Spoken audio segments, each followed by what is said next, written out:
कारण ह्या लोकांनी खूप खूप अन्याय अत्याचार केला आमच्यावरती. आरक्षणाच्या नावावरती त्यांच्या डोळ्यामध्ये खुपायला लागलेलं आहे की हा बाबासाहेब आंबेडकरांचा समाज. काल रस्त्याने त्याला सायकल नव्हती, तो आमच्या मागे पळायचा. त्याला घर नव्हतं, त्याला गाडी नव्हती, त्याला कपडे नव्हते, त्याला चपला नव्हत्या, आणि तो समाज टाटाने बाटाचे बुड घालतो, मर्सडीजमध्ये फिरतो.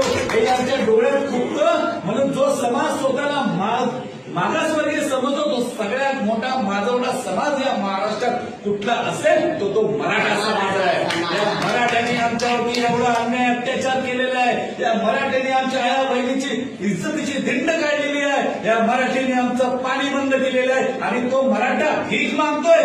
त्याला सांगतो कुठल्या जिया तुला आरक्षण देणार नाही, त्याला तुझा बाप डॉक्टर बाबासाहेब आंबेडकर आहे.